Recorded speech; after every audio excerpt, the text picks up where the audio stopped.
section. Fit the runner, boy, you nigga, no question. You would run a motherfucker high stepping. Hey, you never had a big enough weapon. Motherfucker never learned your lesson.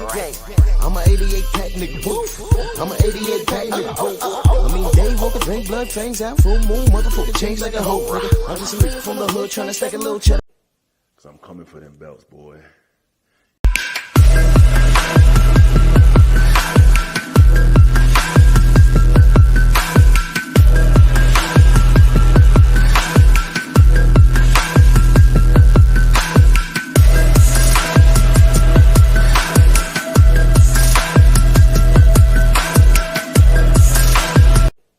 I'm coming for them belts, boy.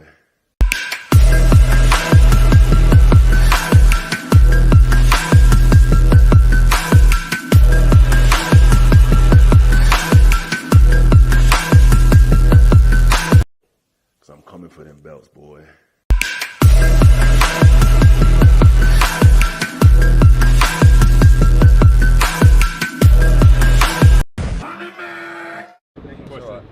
We already know the question I'm going to ask. Everybody wants to know, Deontay Wilder offered $50 million. It's very kind of him. Are you guys going to take it? If not, why not? Well, because we haven't had an offer yet. All we've had is a piece of paper from a guy from Alabama. So let's see a contract, let's see proof of funds, let's see what we have to do and what our obligations are to earn that kind of money. If it's real, we have to look at it, and it's something that's of interest. But you know, if they expect us to make a decision and accept a fight today based on a piece of paper from, as I said, a guy from Alabama, then they're widely mistaken. First things first, I want to thank you and appreciate the invite that you had me to such a event. No problem. Thank you for coming, sir. I appreciate it.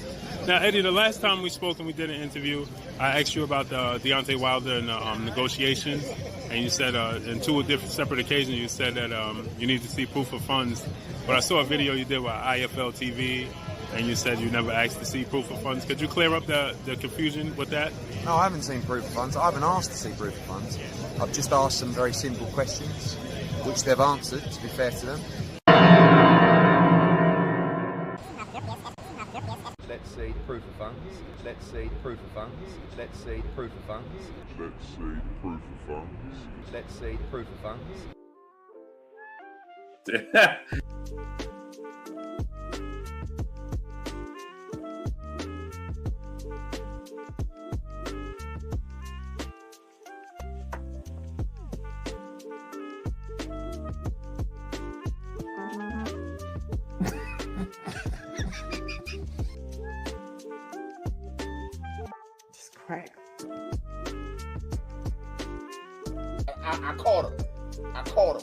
I caught him, y'all. You know what I'm saying? I caught him.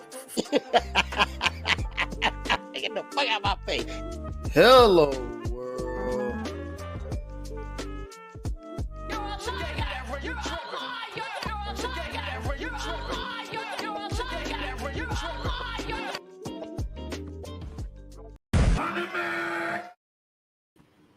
Now we can get started.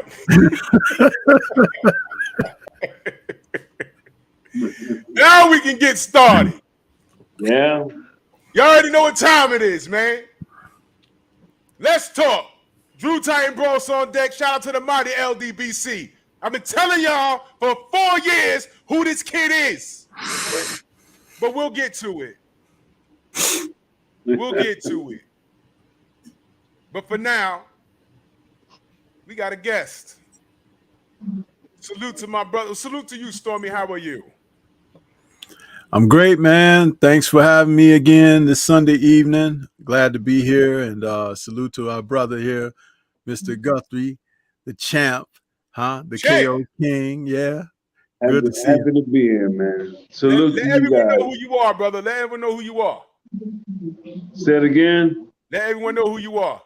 My name is William Guthrie. I'm former light heavyweight champion of the world and former cruiserweight champ. There's nothing else I can say. Yeah, you gotta know this. Yeah, if you know boxing, you know this brother, man. KO artist, fought names like Michael Nunn. He fought Reggie Johnson. Google him. Yeah, man. We always like to talk to the OGs in the sport to pick their mind. You know what I mean? Because at the end of the day, I know some things, but I don't know everything. And I say that for a reason. I'm always open to learning. You know what I'm saying? That's why I have Stormy on the panel. That's why we have the classic fighters up here like William. You know what I mean? Just give us a brief background. There go Marco. Marco, what's good, brother? What's popping? Well, if you know about amateur boxing, you know about a lot of people don't do a lot of emphasis on training and trainers. Many years ago, there's a man named Eddie Futch. Eddie Futch. Eddie Futch. Eddie Futch, one of two of the best trainers in all history.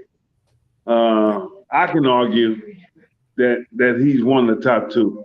Papa Smurf. The other one was Georgie Benton. Okay. Two of the best trainers of all history. Georgie Benton probably trained more guys, more world champions than most 4 or 5 trainers put together. And I'm talking about from coming from the amateurs into the pros and then going to win world titles. Eddie Futch has been that guy as well, to navigate a lot of amateurs to world titles and teach them. Boxing is, it's a sport, but like football, like basketball, like baseball, these are professional athletes. These guys need to be nurtured. They need to be taught. There's things you need to know in order to not fight 3 rounds, go and fight 4 rounds, 6 rounds, 8 rounds, 12 rounds, and back in the day, 15 rounds.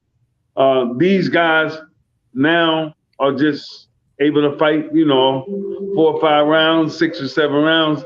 They win the title. Everybody's calling them the best and comparing them to Holyfield and Tyson. Can I tell you something that happened last night? Because we spoke earlier. One of the things that happened with Anthony Joshua was when he grabbed the mic, meltdown. One of the things he said, which I really offense to, was he says, "I'm not the heavyweights from yesteryear. I'm not Marciano. I'm not Mike Tyson. I'm not 14 stones. I'm 18 stones." In saying that I'm a bigger guy and I'm not supposed to be going 12 rounds because his conditioning, he's a physical specimen. He's 6'5", like 240 pounds of pure muscle. With So is Lennox Lewis. So thank you. And he always his stamina has always been in question. And even leading up to this fight, they asked him about his conditioning, and he said, "We'll find out in the ring." Now, here's why I got offended. Because that answer should have preluded to, "Hey, we know he ain't ready." That answer was Now let me say this, William. Larry Holmes, you mentioned 15 rounds, and when AJ said that, I said, "Man, I'm not buying any of that crap." Larry Holmes had a dad body. He wasn't like no Adonis. Anthony Joshua looks like a physical specimen. And he has access to the best nutrition, the best gyms. Larry Holmes was jogging down the streets of Eastern Pennsylvania, wherever he's from. Not just him. Don't just say him. Muhammad Ali chopped trees. That's what I'm saying. Chopped wood. And Larry Holmes went 15 rounds with Ernie fucking Shavers. Ernie Shavers. And got his head punched off, and he picked it up, put it back on his head, and kept fighting. I think what we're missing here is these dudes who lift heavy weight need a lot more oxygen to keep those muscles. So it's not about that he's a current heavyweight. It's about why he's a heavyweight. How heavy you think he would be if he wasn't lifting so much? I don't mean any harm to you, my brother. I don't mean any harm, but please understand that there were heavyweights, humongous heavyweights. Now they may not have weighed in at 270 or 260, but they were still during their era at 220, at 230, 240, those were considered big men. And they went 15 rounds. Buster Mathis was a big guy. They went 15 rounds. Weaver. Yeah. They went 15 rounds. Ernie Shavers, George Foreman, these guys, they again, not 270, not 280, but they did. They went 15 rounds. 3-minute rounds. They did the same thing. They did the same thing in their era. And they didn't fight 1 or 2 15-round fights. These guys fought many 15-round fights, a multitude of fights, and they had to fight harder. And mind you, I have to remind you guys, these guys made nowhere near the money that guy makes. That's right. He made $40 million last night. These guys didn't see $20 million fight. Some of these guys didn't even get paid $500,000. Some of them wasn't paid $500,000. Some of them were told they'd have the money when they got to their house, but when they got home, unfortunately, the money didn't make it to the house. Wow. Some of them had 300,000, $1.5 million. They thought they was getting 4 million. No. So I mean, well, this is what I'm saying, brother, and I agree 120%. This is why I don't buy what Anthony Joshua told the people last night in the middle of his meltdown. I said, guys like Mike Weaver, Larry Holmes, Buster Mathis, they've gone 15-round fights. And what I'm saying is, if Ernie Shavers hit Anthony Joshua like how he hit Larry Holmes in the first fight, Anthony would have retired. This kid is not cut from this championship club. He's not Lennox Lewis, man. And this is what I'm saying. My problem is with AJ. He just made an excuse and he had a meltdown in the ring of childlike proportions. And we got to hold his feet to the flames for that. We got to. Well, let me ask you a question, because I'm not quite sure what happened. I heard him at first. It seemed like he was bitching about the decision. Yeah. But then it seemed like he flipped it and was giving him props. So which one was it? It was both, which made it so weird. He storms out the ring. Then he comes. Then he looked like he got into a scuffle outside. He comes back into the ring. He grabs the mic. He starts talking about his life story. I swear to God, he starts talking about his life story, how he almost went to prison. And I'm like, motherfucker, you grew up with 2 parents in the household, man. You're not no criminal. Stop it. And then he says boxing is skill, and he goes up to Usyk. He says, yeah, you're not stronger than me, but how did you beat me? Meaning he beat him due to skill. And then he says, I'm not Rocky Marciano. I'm not Mike Tyson. I'm not 14 stones. I'm 18 stones, meaning that I'm a bigger guy. And, he's trying to justify his loss. We're not meant to go. It was just so incoherent and so ridiculous. Listen, all the things he was supposed to say last night was, hey, man, you was a better man. You won the night. I look forward to a rematch down the road. Let me ask you something, William, because you've been in this position. There is something to be said about the emotions going through a fighter at that level, and if they get a loss, I mean, some fighters can't. It's hard to digest, and they just react, right? I always say that my childhood, me being raised the way I was raised, and going through all of the tribulation and stuff that I went through, and then me having to live the way I lived on the street and be raised that way. By the time I started fighting for money and stuff like that, I already had some money. I already did some stuff. I already got myself in trouble and went through some stuff. Getting knocked out wasn't going to make me act like no butthole. I got knocked out on national television. That wasn't going to make me act like a butthole. The man won the fight. He won that night. I had to go get myself together and try and win another night. But it wasn't going to make me act that way. I don't know that I could have ever acted like a butthole. Some people they don't have it within them to say, to really contain themselves, to really hold themselves back and say, you know what, tonight wasn't my night. Let me go get myself together. Congratulate this brother and just, hey man, you did good. Yeah. Thank you and congratulations. Good luck to you in your future. That's the only thing you can say. You can't be upset with somebody because they beat you. I didn't have that happen to me. I wasn't mad at my losses. I mean, people lose on the basketball court by 30, 40 points. That's a knockout, right? On the basketball court, when you lose to a team 30, 40, that's a knockout. I want to show a clip of what happened. Go ahead. What are you talking to? Who are you talking to? Unbelievable. Yeah, I said where they keep it professional. I think you misinterpreted. Yeah. That's okay. Yeah. He told me to keep it professional. That was a referee. Another black man, by the way. And the reason why I'm pointing out is look. Keep it professional. What are you talking to? Who are you talking to? Oh, so he was about to go at the ref? They said he's trying to get to the referee. Oh, so he was about to walk down to the ring, Yeah. and the ref said, "Stay, keep it professional," and he got mad. Now, Okay. Now I get let it. me tell you why I'm pointing out that was a black man. Last night, I did my own post fight. I rarely do post fights on a Saturday, but somebody jumped in my chat and sent a super chat and said, remember that I'm downing another young black man. Yeah. Right? Totally undermining everything about Anthony Joshua's career. And everybody in the chat knows where I'm going with this. Hey, listen, listen.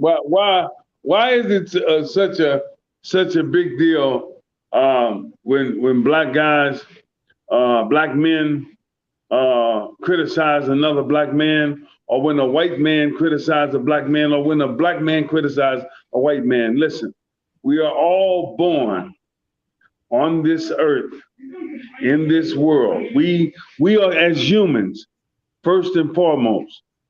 And I came from a humongous racist community. And I mean, racism was a real big deal when I was a kid and in my community. But in life, you live, you learn. Life ain't about being racist to people, man. You live your life, you learn so much. Black don't mean nothing. White don't mean nothing. We all bleed red. God forbid any of you guys have an issue with something happened with one of your loved ones, one of your children. If all of you are blessed to have children, I have kids, I have grandkids. God forbid something happened to my grandchild. If the doctor tells me that I can be saved by another child's who's white helping my child, you think I'm not going to accept the help, the assistance, and be grateful to that? Or if I can help somebody, white, blue, black, or brown, it's a pink, gray, it don't matter. If I can help somebody, you think I won't go and help, give blood, give my eyeball, give anything to help somebody? Quit with all that. Well, here's the thing, William. Your heart's in a great place, and we totally understand where you're coming from. Unfortunately, you know that that's just not how it is.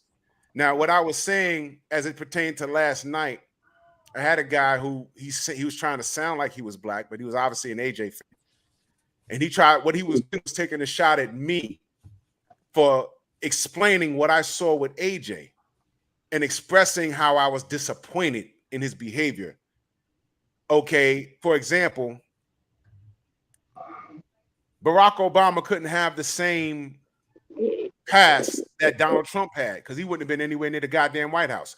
Now, what's also true is when you're black, you got to be 10 times, 30 times better than the white man when you do anything, because we're under a fucking microscope. So I had this fucking crumb snatcher come in my chat last night and say what he said, but in the same breath, he disrespected Deontay Wilder. So you're trying to call out me for what you thought I was saying. You thought I was clowning AJ, but really my live was coming from a place of concern because the kid had a meltdown last night. And now where they had him on his pedestal, people don't know about it. And what I was saying was he's up his money because now they're willing to invest hundreds of thousands of dollars into him. They saw last night and said, oh, We might have to pull that Under Armour deal from him because he had to deal with Under Armour. He might have had a shoe deal. He might have had a Gatorade deal on it. He might have had a lot of things based off of this win or loss, regardless. And he might have fucked the money up with this rambling that he had and everything else. He fucked up his bag. So what I was doing was I was coming from a place of concern, and a fan who got in his feelings attacked me and accused me of attacking a black man while they were attacking another black man. Listen. And it was weird. It was just so weird. And let me show you something else. I'm gonna show you something else because it gets better. It gets better. Let me see. This right here. Okay. Y'all can see this? Yeah. Look at Usyk, like, what the fuck? Yeah. He took the Ring magazine and what was that, the WBO? And he threw the shit over the top rope like he's in wrestling. If y'all watch wrestling, y'all remember when Bret Hart had that meltdown? Well, I didn't even at realize the Montreal Screwjob, and he started throwing cameras and shit. He took the belt. He threw the belt over the rope. Yeah, I didn't realize he did that. And then after this, he storms out the damn ring, and then comes back. Looked like he almost got into a fight halfway out the ring. Then he comes back and then grabs the mic and starts this my life story. I almost got arrested. Look, man, that's not for people to know. People don't even need to know what's on your mind right now if you're not right. If you was gonna leave the ring, well, then again, that's the part. Unfortunately for him, that's a part of a meltdown, brother. Yeah, that's a part of a meltdown. And that's what we were addressing. That's what we were addressing. We was like, "What the fuck?" And Usyk didn't have his time to shine, and he kind of robbed Usyk of that, and put a spotlight on him when he was that's true, being stupid. This was crazy. It seemed to me like he just kept trying to clean up the mess, afterwards, and it was really erratic and weird, but. This is a dude who's, how old did he start boxing at? 17, 18? So he started boxing late. Very late. And he still won a gold medal, though, William, which is impressive. Hey, listen. Well, I can't say I could start a whole new conversation. That's one that maybe we'll have on another segment. But I don't have anything negative to say about him. I got mad respect and appreciation. Unfortunately, again, I don't know him. I've not met him. I've seen him fight. I've watched him a little bit, and I think that this is something that he can come back from. He'll be okay. Life will it'll turn for him. It'll turn around. I think everybody makes mistakes, man, and some of us make real bad choices. Some of us make bad choices when we're young. Some of us make them in our middle age, and some of us make them in our senior age. Yeah. He'll be fine. He's going to be fine, and hopefully his family or his team, somebody close to him, can get him the help he needs, which is very important for him. I wanted to play this, just a portion of it. And I want to go around and I want to ask y'all what y'all think. I'm gonna start with Stormy after I want y'all to respond to this because he said something very important here. Okay. And I want y'all. I'm gonna go around the panel. I'm gonna ask y'all what y'all think about this. Now listen to this, y'all. Where's that? We go back just a little bit. William, I can't hear you. Yeah, I'm gonna play it in a second. Here we go. Let's start from right here. To change their life right now, what would it be? To change their life right now. He was asked let me bring it back so you can hear the question. Yeah, let me hear the question again. Okay. You spoke about being that boy from Watford who was on a completely different path, and you've inspired so many people. So if you were to give a word of advice to anyone who's looking to change their life right now, what would it be? To change their life right now. It's a hard question to answer. Well, I'd say, I don't know. Anyone know what to change their life? I don't know. do what you want, innit? It's your choice. You live your life how you think is best, and you'll like deal with the consequences of your decisions. But if you do manage to do well, always try and give back, because just don't take. Also give back where you can. I don't know what I'll tell someone. I'll probably tell them don't get into boxing. Stop right there. Okay. Stop right there. I'd probably tell them don't get into boxing. Now, let me read the super chat. Big Dose. He says, let me pay my ghetto ties to Truth family. Okay, salute to you, Big Dose. I appreciate it. Now, I'm going to start with Stormy first. When you heard him say that, what did you think? His answer to that question? Yeah. Well, what comes to mind to me is he's very vague on responding, because it doesn't appear to be something that he was briefed on, because if you look at his career, a lot of what he does in front of the camera, even in sit-down interviews, they've kind of gone over what they're going to talk to him about and everything. So it's always been like a guideline, So he's had prepared answers. Off the cuff is a lot like how he fights and how he presents himself. He's uncertain. But that thing about don't get into boxing, that was the last part of the comment and where you stopped it. That right there speaks like someone who's hurt, someone who has received the bad end of something after possibly being promised or being led to believe things were going to maybe go another way for him. And if that be true, then the earlier comment that he made is about, living with the consequences of your choices. He has to do that as well, because isn't he the one that signed a lifetime deal with these people? Yep.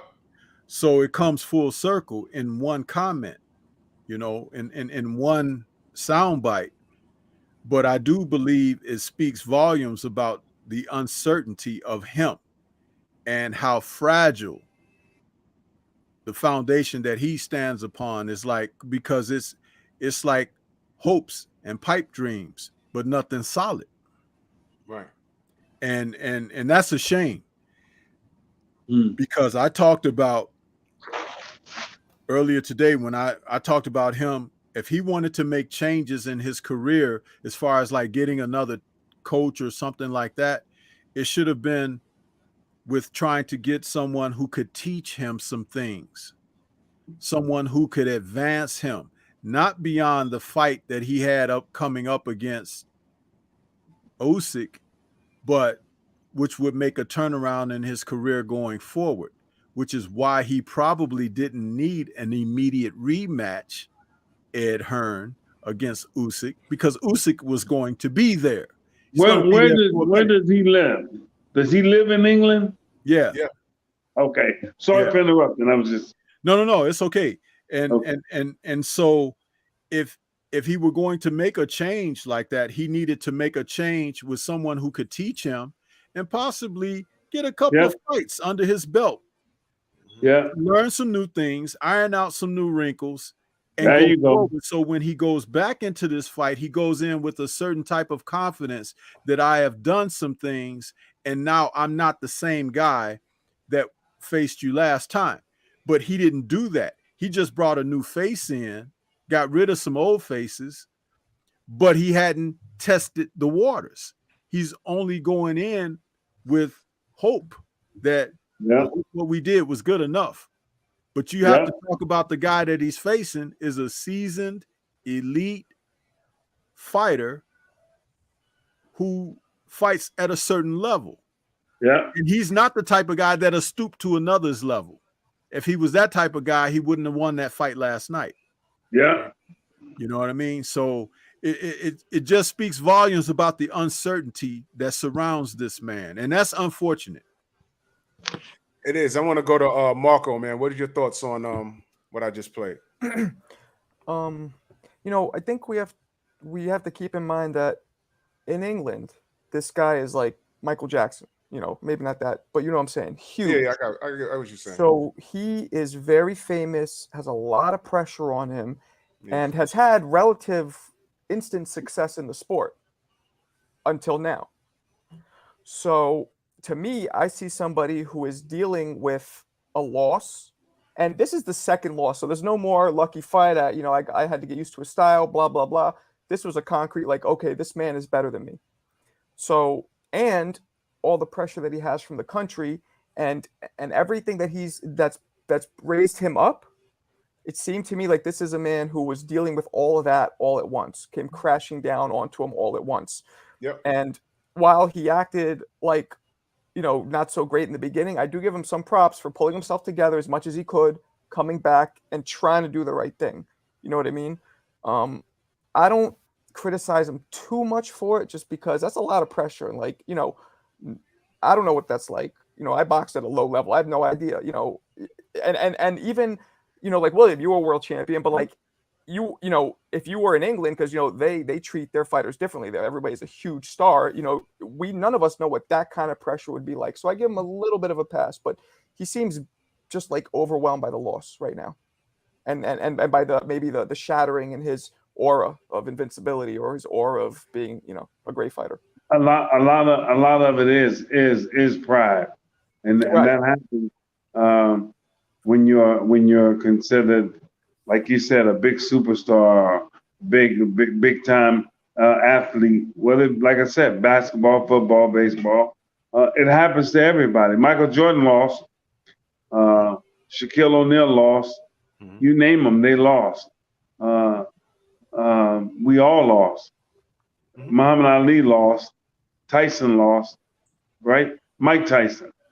Right. Not just Tyson Fury. Mike Tyson lost the fight. So, yeah, I mean, we all lost fights. So, I mean, it happens.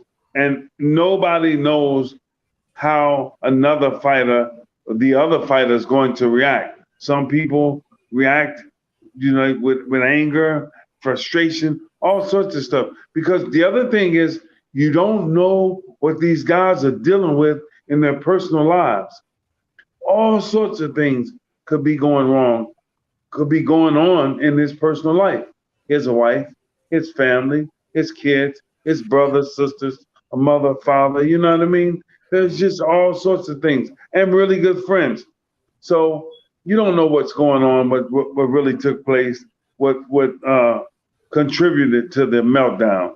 I just hope that here in the near future, he's able to get some help and somebody's able to reach him in terms of him being able to sit there and listen and take criticism and try and figure out how he can get the right kind of help. You know what it kind of reminds me of? It's almost like a Will Smith moment, because he's kind of a squeaky clean dude, and now he just went up there and slapped the shit out of Chris Rock. You know. Well, like, what the fuck? Well, in that meltdown, it looks like kind of like Chris took the brunt of it at that moment. Even though, you know, it was a meltdown, it was an aggressive meltdown. He attacked somebody. And real quick, I want to say salute to Ray Smith in that Venmo, man. He says great content, man. Much love and appreciation to you, man. Let me go to Trick, man. AJ, your thoughts on you know, his comments on when they asked him what advice would he give to someone coming up, and one of the things he said was he would advise them not to get involved in boxing. I mean, who said that? Anthony Joshua said that. Oh, okay. I've been boxing. How old is Anthony Joshua? 32 or something like that. Oh yeah, I've been boxing long. He's been a lot, and involved in boxing way longer than he's even been alive. Boxing is a wonderful sport, and like all sports, wonderful sport. And you can be misused and mistreated and taken advantage of in boxing, just like you can basketball, just like you can baseball. No different than football, basketball. I mean, it happens, right? Boxing is it's different in that you're not representing your whole city. You don't represent your city. You don't represent your county. You represent your household first. I mean, because who are you fighting? Why are you fighting? You're fighting for you, right? And you represent you. And unless you're going out of the country to represent the United States as an amateur boxer, now you're representing your country when you go to do these dual matches, right? But when you're a professional, you represent your household and you have to conduct yourself as so. You have children, you want to be a good character for your kids. You don't want them to see you act a certain way. And when you're young, you don't know this as much as you do when you get in your, when you, as much as you will when you get in your 40s and your 50s and 60s and so forth and so on. People will have tapes of you acting a fool. Yeah. So again, it's a meltdown, man. It's life. It can happen to anybody, and it can happen to us who are up in age as well. We're not exempt. We can have meltdowns too. So I hope he gets help, and he's able to manage his way back. And whether he fights again ever, I just hope he's gonna be okay. Let me get Trick Nolte's opinion on that, man. Trick, what are your thoughts on what AJ did and what he said at the post conference? Yo, can y'all hear me? You hear me? Yeah. Okay. First of all, man, thank you, William, for coming and joining us. Stormy, Marco, Drew, everybody on the panel. You know what? This is something I alluded to earlier, Drew, when we spoke behind the scenes. You know, and I'm gonna get to what the question the guy asked AJ. My thing is, you've been playing basketball at the court, and there's that one guy that got the good ball and he loses, and then when nobody pick him up, he take his ball and go home. That's how AJ acted, you know. Yeah, that's how he acted. Then he took the man belts and disrespected the man and threw the belts over the ring. Kind of like when Marvin Hagler beat Mentor in England. What did they do? The fans threw stuff in the ring. Yeah. And robbed Marvin Hagler of his moment. And going to the question that AJ was asked, and I could barely hear, but what was the question again, Drew? I'll play it again. They asked him. I'll play it again. They asked him to what advice he would give somebody. Oh, okay. Okay, who wants to turn their life around. My thing. Well, my thing is, he should have just told them, well, hey, the advice I will give him is be a professional when you lose. When you lose, you go and you don't act the way I acted. And I apologize to Alexander Usyk. I don't know if he did that in the rest of the interview, but I'm just speaking up saying that's what I think he should have done. I don't think he apologized really. He just blamed because he said he doesn't even recall at the post conference. He said that he doesn't even recall what he said, which was creepy to me. And then when I was watching it online, they ended it abruptly, which was strange. And they put up Usyk's post fight in another cast. It was just very, very weird, man. I said, "What the fuck?" That was crazy, man. Well, during the meltdown, he said some things and he acted a certain way. It's not unlikely that he don't remember what he said. He was losing it. He kind of lost it for a little bit. Yeah. There's no telling what Eddie Hearn made it. And also, Eddie, go ahead. Yeah, he probably know what was going on. Like think about it. Eddie Hearn made him fight Andy Ruiz with a concussion.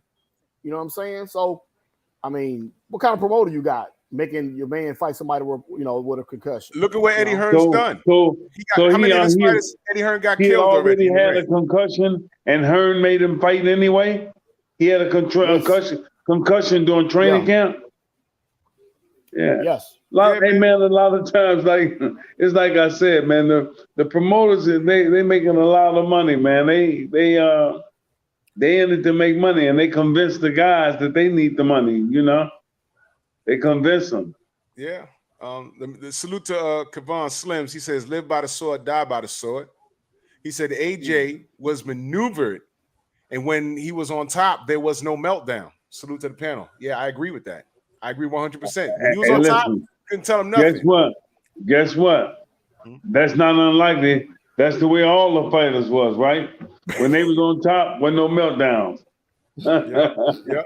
And salute to my brother, Mr. Shelton. He said, imagine if Wilder acted like this. Oh, come on. They be talking about it right now on CNN. You know what I'm saying?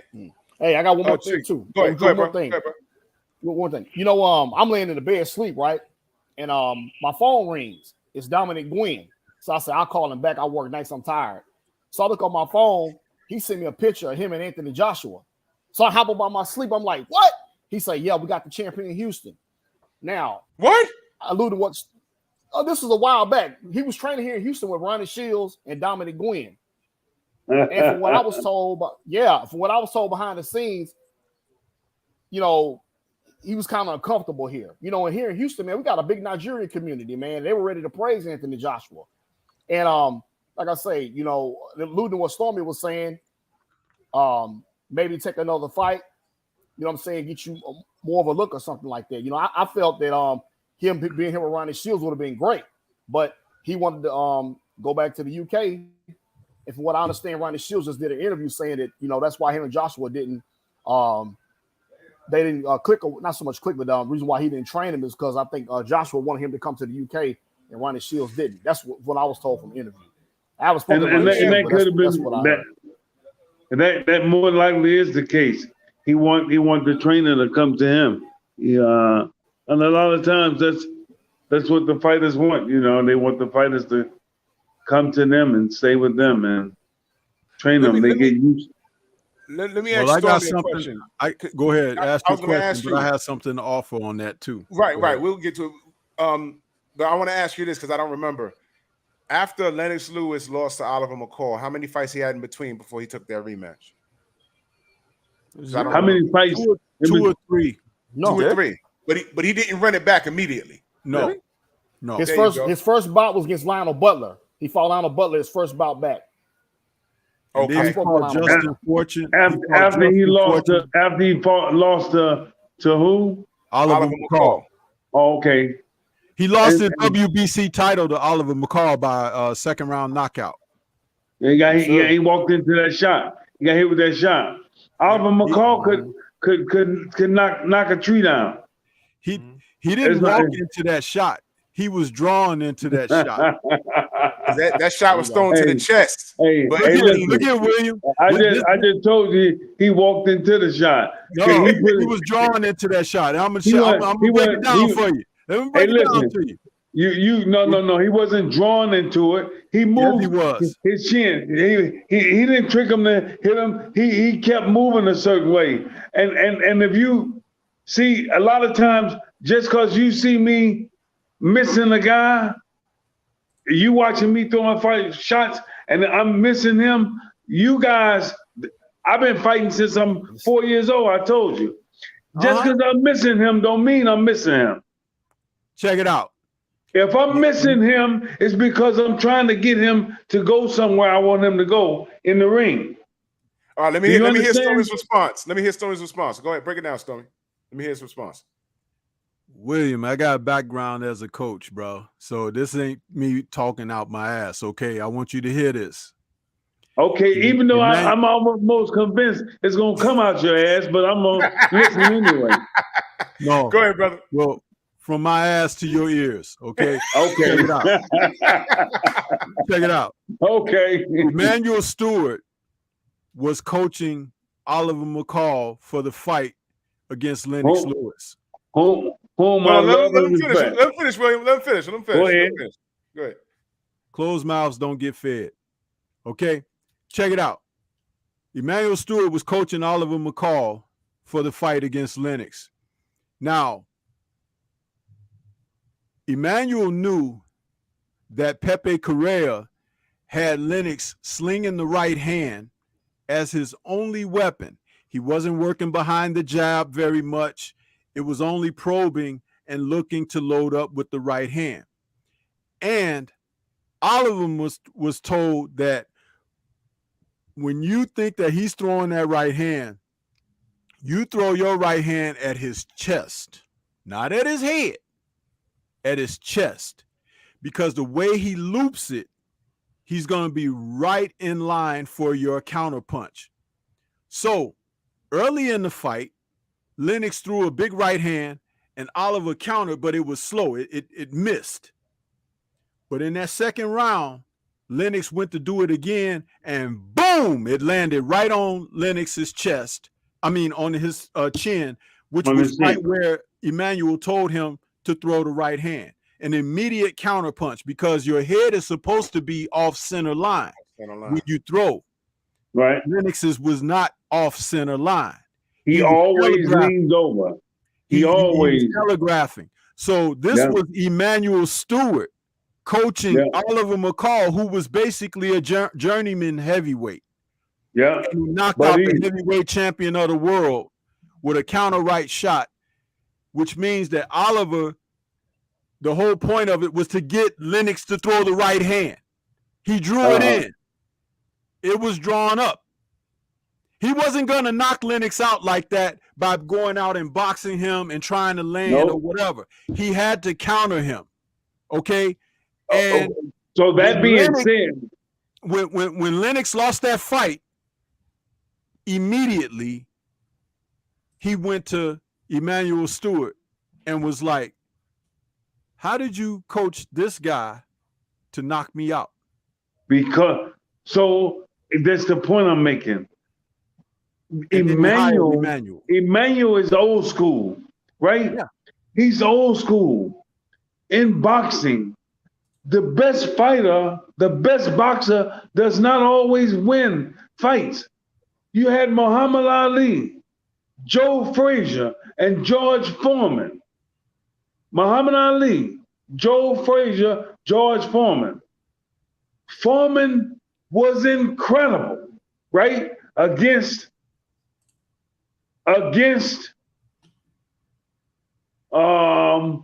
Frazier. Foreman was incredible against Frazier. Here it goes. See that? So he threw a left hook first, right? Right at the chin. He didn't even look when he threw it. He just threw it. The left hook was just really just throwing it out there.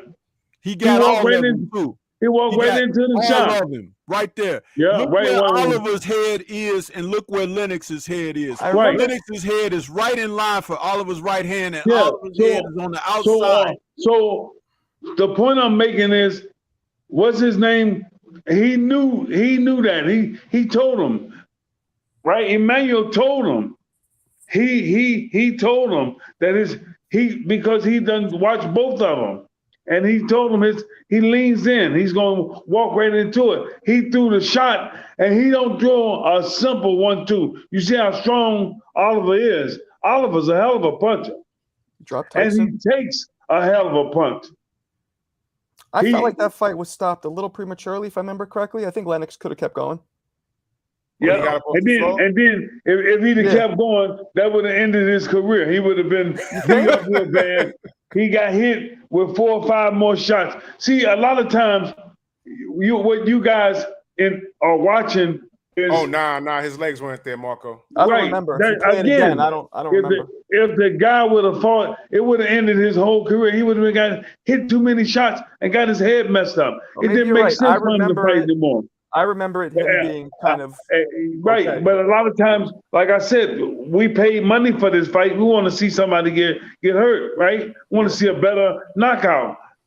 But the referee was right to stop it at that time. he couldn't. Sure, Drew. And a lot of times your corner, they won't stop it because they don't want to be mad at them, right? Some of these cornermen, they want to say, no, he can come back. Let him fight. No, it's better to get the fight out of there as soon as possible and go ahead and take him back and regroup. Let's see. Look at him. It's not playing. And he leaned on the ref right here. See, that's why the ref stopped it, because he was wobbly, man. On my side. Of course, he was done, man. Yeah, he was done. Yeah, you let him fight again. Yeah, he was falling to the ref. Okay, I remembered it wrong. And in the post interview, in the post fight interview, and you hurt your fighter like that. You hurt him. Yeah, you hurt your fighter. You want me to kill him? He was hurt. Yeah. I remembered it wrong. Yeah. Hey, Drew. Let me read this real quick, brother. I think it's Al B. He said AJ is getting it bad here in the UK right now. Wow. He's he's dropping those pounds. He's saying he's getting it bad in the UK right now. If Fury did this, it would be it would just be a heartfelt speech. So he's talking about the difference in treatment. He's also back in the super chat. He says AJ trying too hard to be elusive, be robotic, and win. And I get what you're trying to say, brother. I get what you're trying to say, because he tried to learn a new trick, and it might be too late for him to learn something new. Well, I don't agree with that. I think it's never too late to learn. You can always learn new things, and he can learn and he can adjust. I mean, the guy's not 40 years old. He's not 45. You know, he's. So is he? Well, let's go around the panel. Stormy, is he done? Can he learn something new? Is he done? You can always learn something new, but this is what I was trying to make the point earlier before I was accused of talking out my ass. What I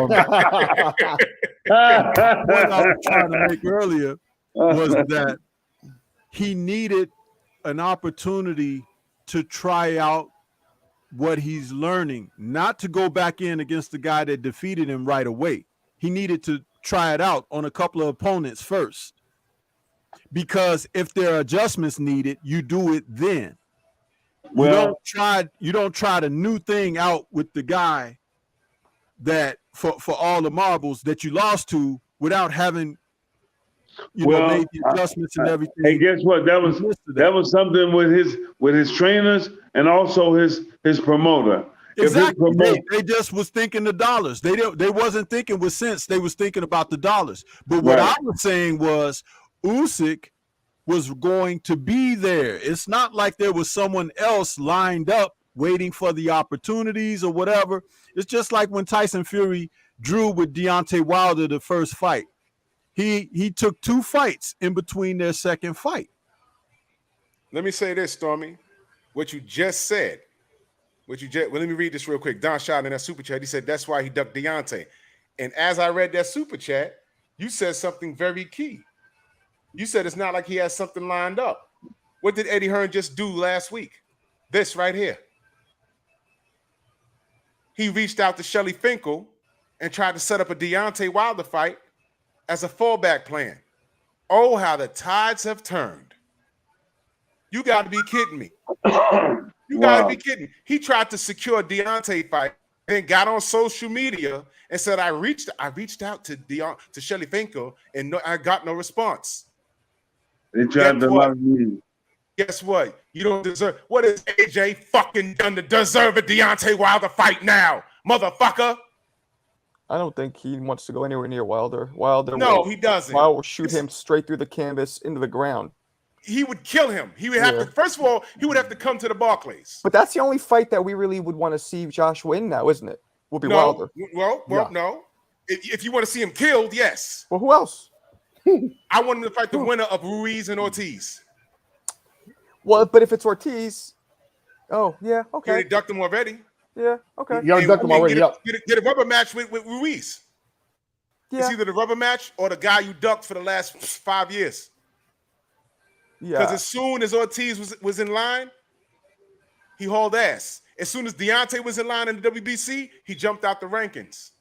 Can I ask a question amongst the panel, if that's okay? I know it's your show, but no, go ahead, bro.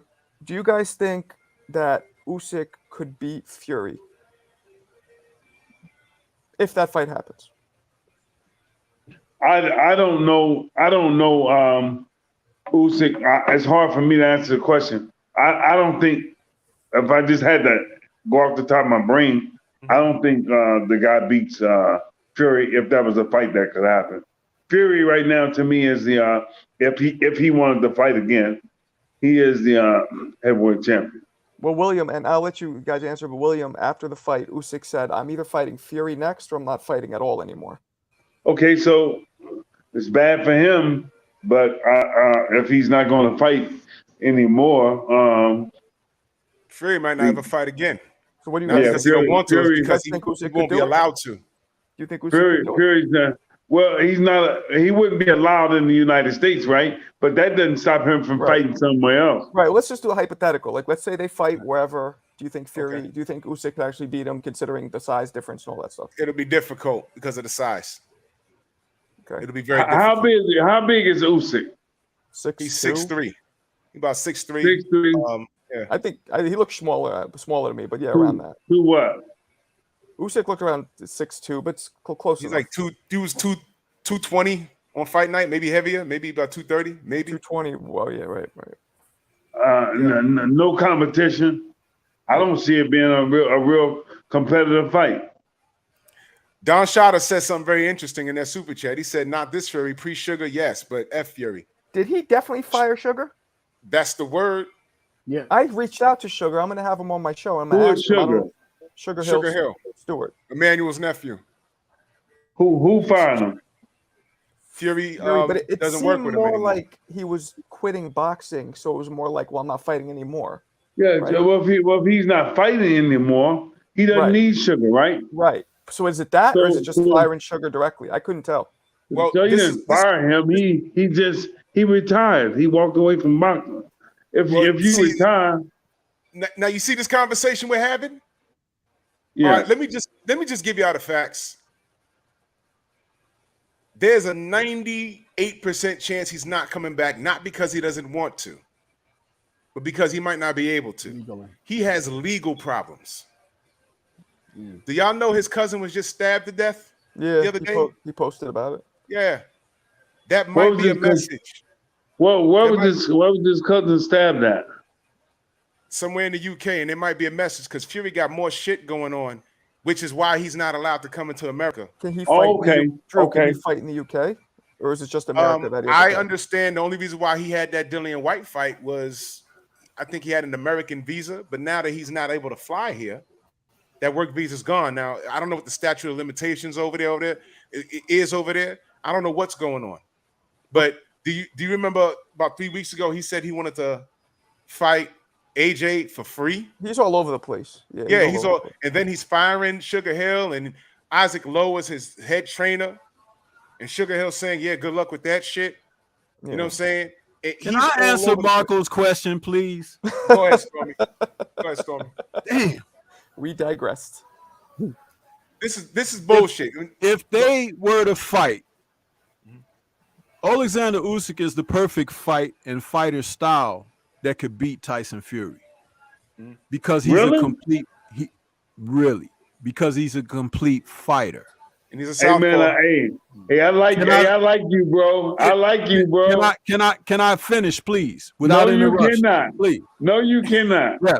Now, being 6'2", 6'3", which is reminiscent of the size that Evander Holyfield was fighting amongst these guys, who was a cruiserweight that moved up to heavyweight to dominate. It seems that Alexander Usyk has a lot of qualities that resonate that the heavyweights don't have right now. And that is in being a complete fighter. He is well versed at fighting men that are bigger than him. He can box. He knows how to draw the angles. He knows how to get his punches off. He doesn't look for the receipt. That's key. My favorite fighter was Evander Holyfield, who would often give guys a chance to give him a receipt. Alexander doesn't do that. And he has good feet in there. Even being fatigued, he still knows how to get out of the way. Fury doesn't hunt people down very well. if he has to go after Alexander can make traps for him. And Alexander doesn't have to try to hunt him down because Fury may be thinking that he has the extremities, the reach and everything that can do things against him. But don't forget the fact that he's a southpaw, which means that puts a different type of wrench into things. And the boxing IQ of Usyk is very underestimated. A lot of people are sore today that he beat Joshua again because of his ring IQ, his boxing smarts, and his talent and ability. They never factor in these qualities. The man is a proven winner from amateur through the Olympics to cruiserweight and now heavyweight divisions. That's more consistency than anyone in the heavyweight division right now. Plus, you remember Mr. Cunningham against Fury. How tall is Mr. Cunningham? He's about 6'1" or 2". 6'2". He's more like 6'2" and a half, 6'2". He's not that big though. He came from cruiserweight and he knocked Fury on his ass with an overhand right. Probably like 6'3". Yep, knocked his ass out. Stormy, I agree with everything you said, man. The only reason why I would even consider Fury winning, because I think Usyk's a better fighter, is just the size difference. Holyfield never fought guys that big. It's just yes, he did. He fought Nikolai Valuev. Oh, you're right, he did. But Nikolai Valuev was not skilled. He was, Fury. And Lennox Lewis was 6'6", and Riddick Bowe was 6'5", 6'6" too. Okay. It was like, okay, you know what? You got a point. And they were more skillful than Tyson Fury, believe it or not. More skillful. Yeah, Usyk is one of the most skillful fighters I've ever seen. Yeah, I'll give him full credit for that. Let me read this real quick. AB back in that super chat. Forgive me if I don't know if that's a lowercase L or uppercase I. I always get confused, but he said William Guthrie knows what he speaks of. 50 pounds weight difference is crazy, and with the tactics he uses, cheating. He's talking about Fury cheating. Take notes from this brother. We understand that, bro. But Evander Holyfield, once he went heavyweight, he was outgunned as far as size in majority of his fights. How many fighters was he? Yeah, he was, but also you have to understand some of the fighters he fought, and some of the heavyweights he fought, and when he fought those heavyweights during this time, his fighting those heavyweights, he was definitely out. He gave up weight. Holyfield was a warrior.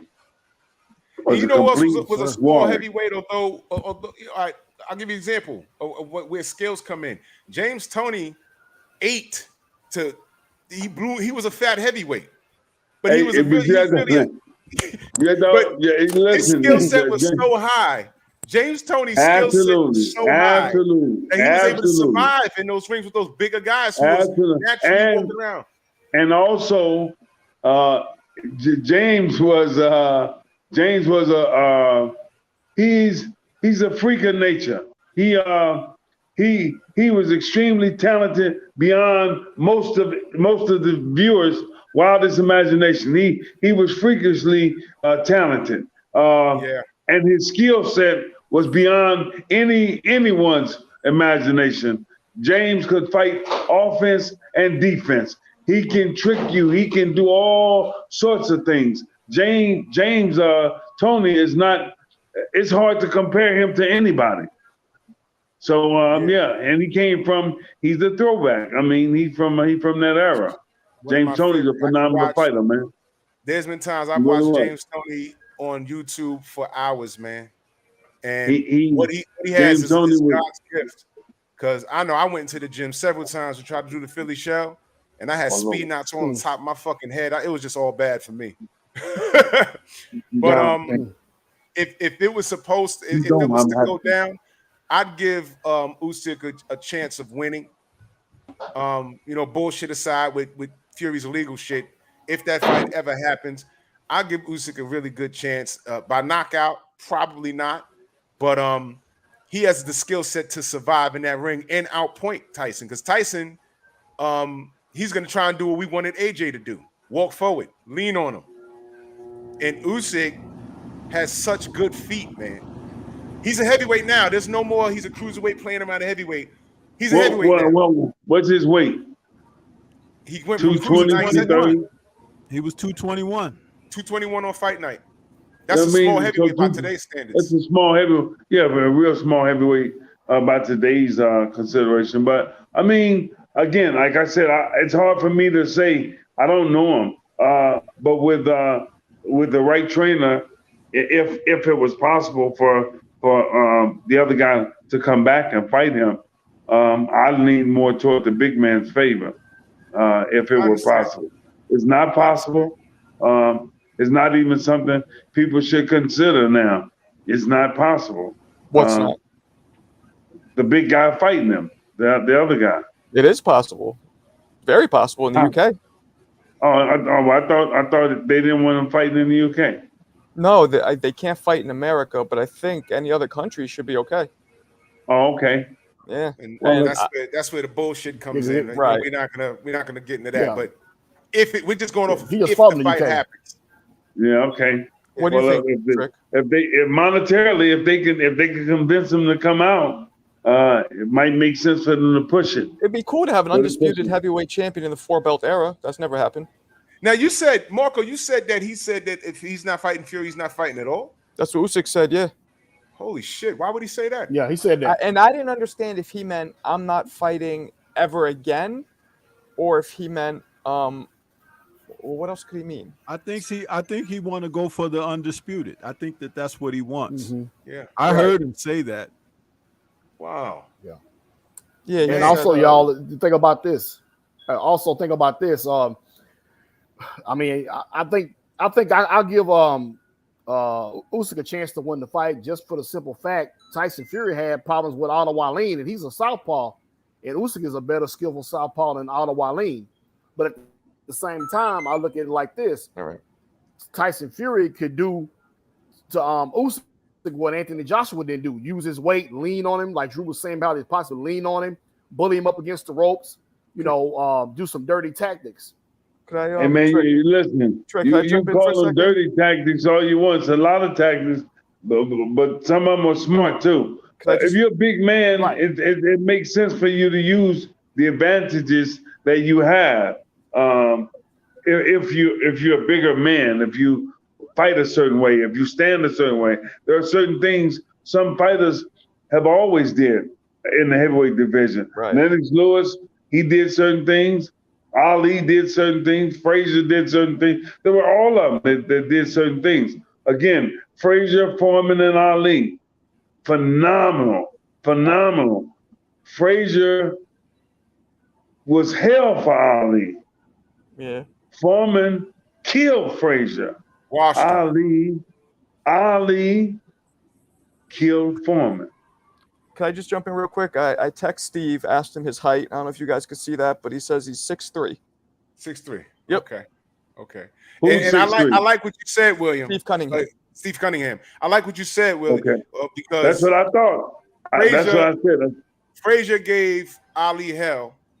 Frazier gets in the ring with Foreman. Foreman knocks the shit out of him. Foreman gets in the ring with Ken Norton, knocks the shit out of him. Norton fought Ali 3 times, and Ali couldn't dominate him.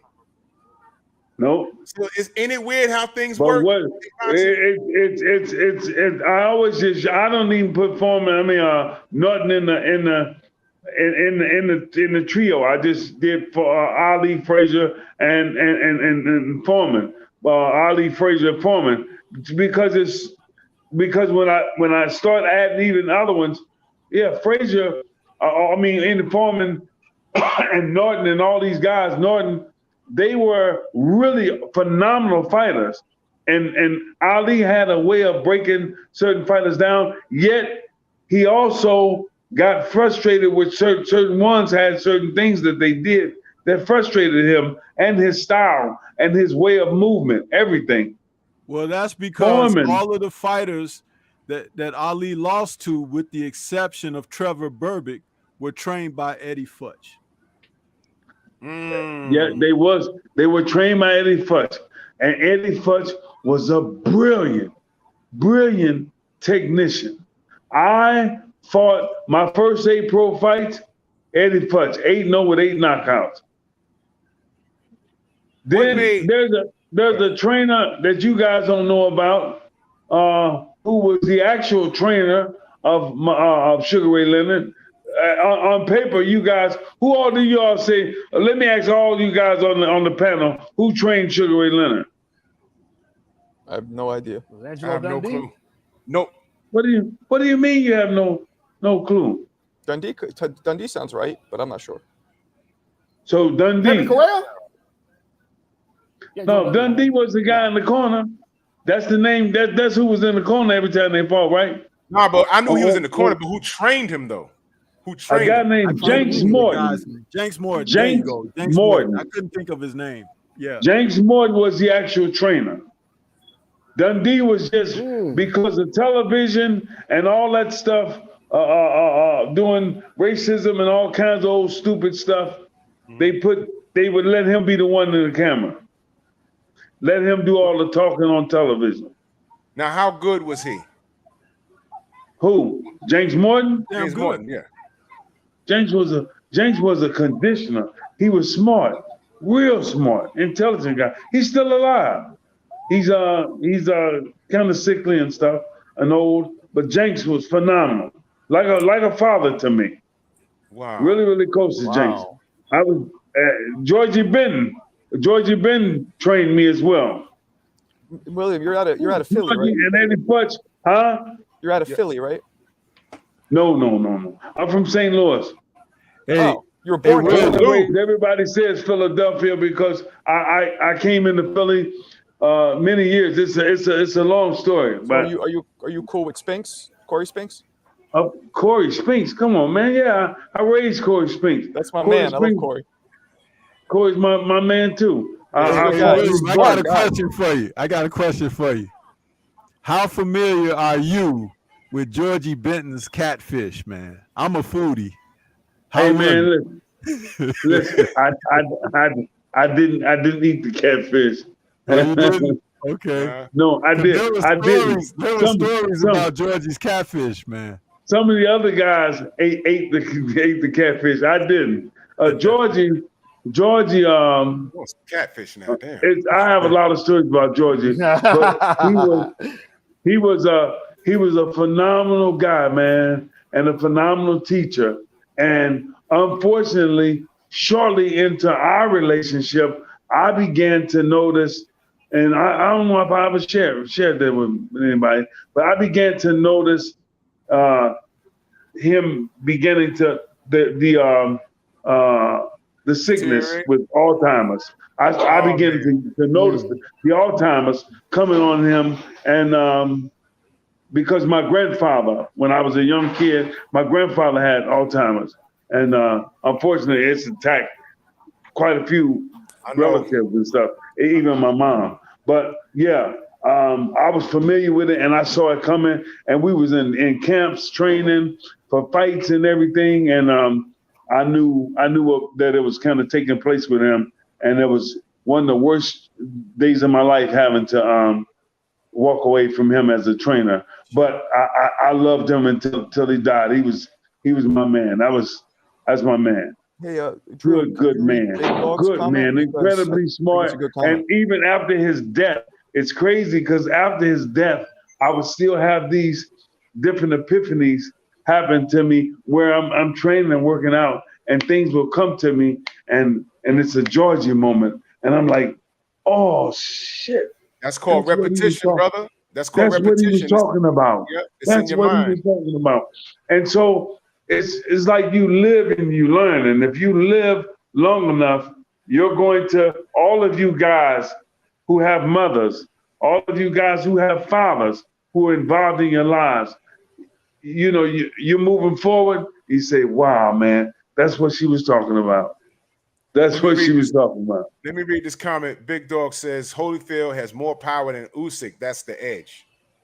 He does. Yeah. Hey, William, I got a question. William,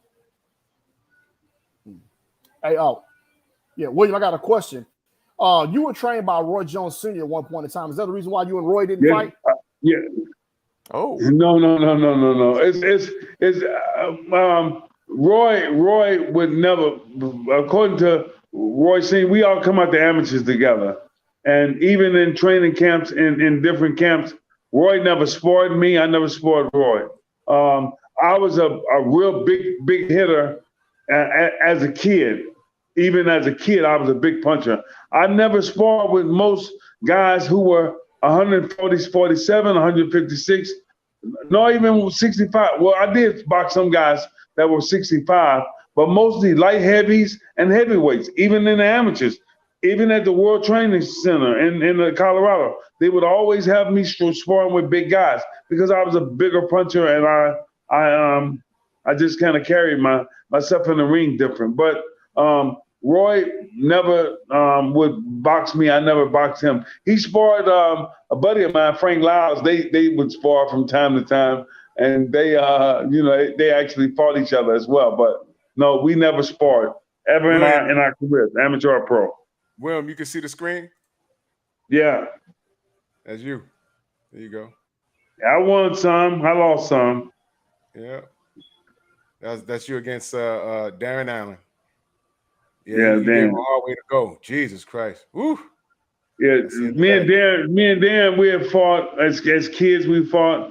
I'm the only person that beat Darren in Ohio, in Columbus, That's who you won the title against, right? Isn't that who the title? Yeah, I won the title. That must. Well, I never seen that. Never saw that? No, I never watched that. No. Oh no. I'm sure you remember it though, right? I mean, yeah, of course I remember. Yeah, but I never watched it. Yeah, I never watched any of the fights or none of that stuff, man. Wow, man. I know I was there. I got knocked down many times. I had to get up. I'm knocked down. Is there anything that you look back in your career that you say, you know what, I could have did this different or did that different? Oh man. Oh, there are many things I could have did different. The list is too long. Many things I could have did different. But I've been fortunate. I made some right turns. I made some wrong turns. And it's no need spending a lot of time trying to rehash all the stuff I did wrong, because I'm blessed to wake up every day and I just gotta try and keep getting it right as I move forward. You can't go back. Can't go back. Yeah. You can't fix what was wrong. You have a chance. God blesses you to have a chance to say you're sorry tomorrow or even today. You say you're sorry, but you move forward. If that's what you want to do. If you feel the need to apologize, by all means, apologize. If you really feel the need to apologize, apologize, because that's what makes you a man. Being able to say I'm sorry or I did you wrong and I'll do better with myself and try and fix what you did wrong in your past. Moving forward, that's what makes you a man. To be able to see that you did some things wrong and you're willing to try and fix them. Not always just say, hey, listen, I don't owe nobody an apology. I don't give a damn. I got this, I got that. I don't give a damn. Take it or leave it, I don't stand by that. I think it's better, just saying, recognizing that we all can be better. We can do better, and we deserve to try and fix things when we broke it. We made something wrong. Now, this is a question I ask all the classics that come through here. Is there any fight that you would like to have gotten in the prime of your career that you didn't get, or anybody you wanted to get at that you didn't get?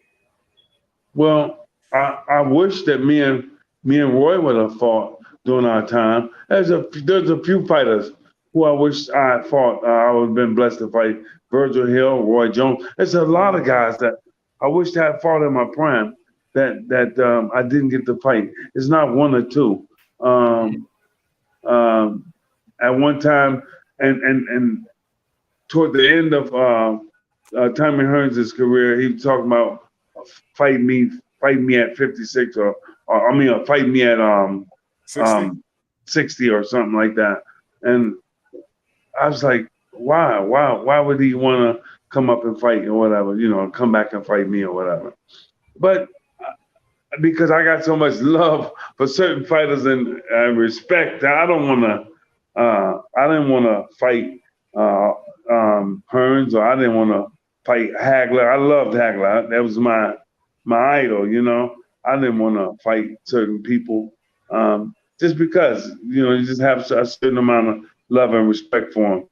And of course, the smart thing is fighters stop being mad at each other. Stop being mad at each other. Stop having all this frustration toward each other. If there's somebody you can fight and you can make $1 million, you can make 5 million. These days, guys are able to make 15, 20, 30, 40 million dollars. Hey, I'd be inviting this guy over to my house. We'd be fighting over in the house for 15, 20 million dollars. Hey, we can set up. I'll build my own stadium. I mean, if you can make that kind of money fighting somebody, right? Why are you mad at them? Does that make sense? Together, man. No, that makes sense. Now, are you involved in the industry in any way now these days? In a very mild way. No, mild. Are you training anybody, or anything? I'm not training anybody. I'm not training anybody. I'm an extremist, and I have to deal with that, right? I'm all in, or I'm not all in. I'm like really in. I'm real focused, and so when I look at I would call him a student, a younger guy, upcoming guy, or whatever. I want to know that he's committed. I don't need to yell at you and scream at you and fuss at you. What am I doing that for? This is your life, right? If this is what you choose to do, you're going to be on time, right? Right. You're going to want to do it. Does that make sense? Yeah. I wanted to do it. I wanted to do everything I've done. So, I mean, it's hard finding young pupils with that focus, with that kind of direction. True, man. That's absolutely true. Yeah. What would an ideal fighter look like to you, as far as like who would you like work with? What would that person have to bring to you to know that they're serious? Like, not the person that walks into the gym and he's all wimpy and saying, I want to fight. And like, no, you just want to take some boxing classes. But if a guy walks through the door and says, yeah, I want to fight, what do you look for? A guy who says, hey man, I don't really know how to do this, but I want to fight so bad. I really want to fight. This is what I want to do. You won't have to look for me. I'll be here tomorrow. You tell me what time to be here. You tell me what time to run, what time to get up, do this, do that. And I'm going to do it. I'll be here on time. And you got me. You got me. You can teach me anything. I don't know nothing. That's the kind of guy I like to work with. Or even if he said he knew everything, but I'm open to learn more. Yeah.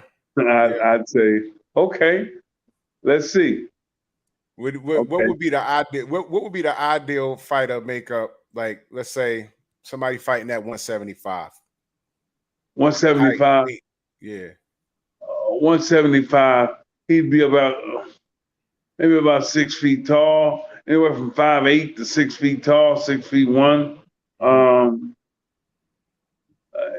And he'd like you said, 170, 175, whatever. I mean, he'd be right around his weight class. But it doesn't matter if he's short and pudgy. If he knows how to fight, he knows how to fight. He weighs in at that weight class. He knows how to fight. He doesn't mind getting popped in the nose every now and then again. I could teach him.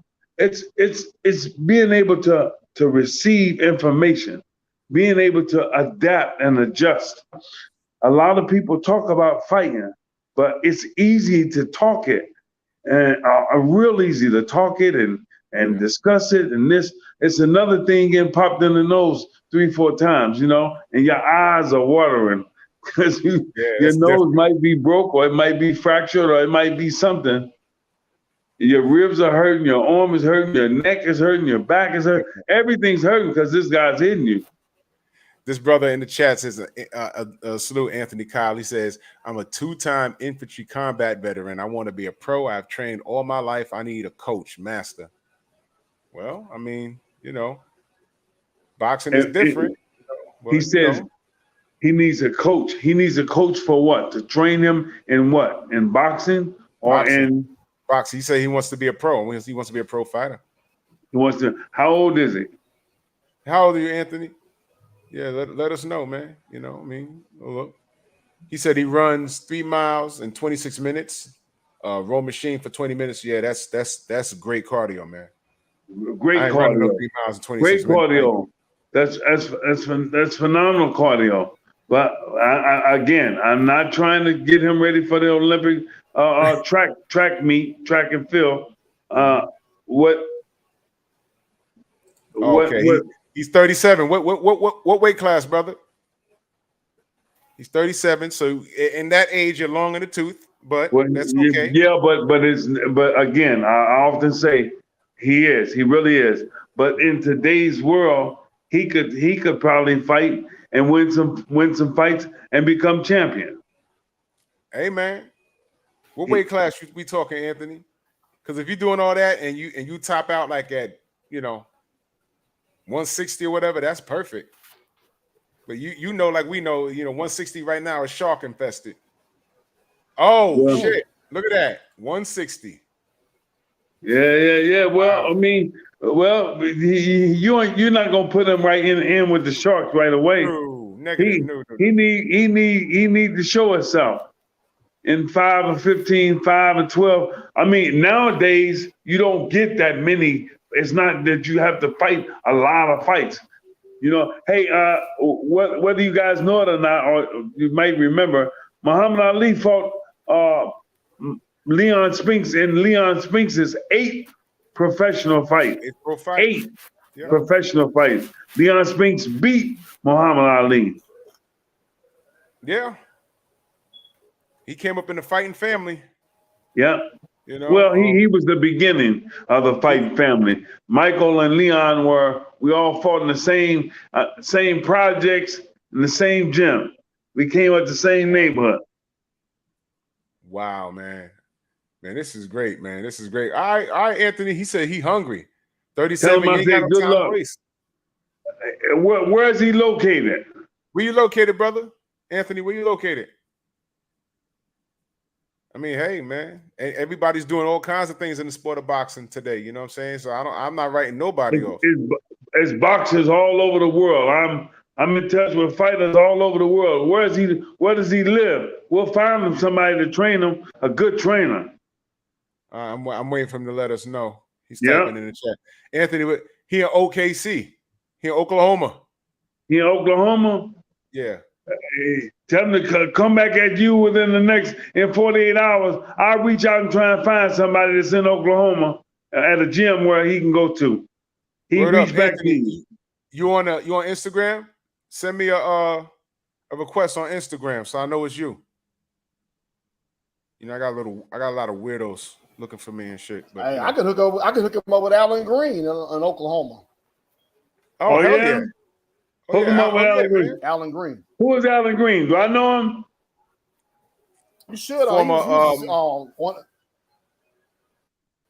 68 pounds. Light heavyweight contender. 168.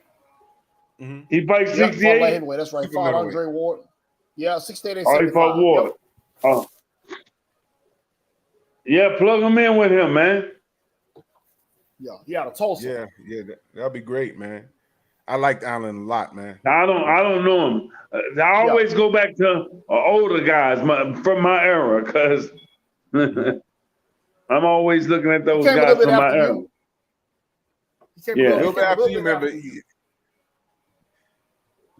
Yeah, so Anthony, man, we're gonna see what we can do, man, and let us know what's cooking, man. You know how we do. We all family.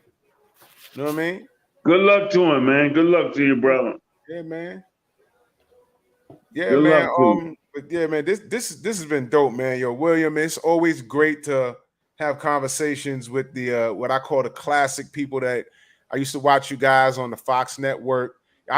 We the brothers that we be flicking channels and find boxing, and we don't even care if it's not in English. We'll just sit there and watch it. We the brothers. We not the cats when there's an event. We not the cats that just stroll in 5 minutes before the main event start. I'm there for the fights that are not even aired. Hey man, listen, man.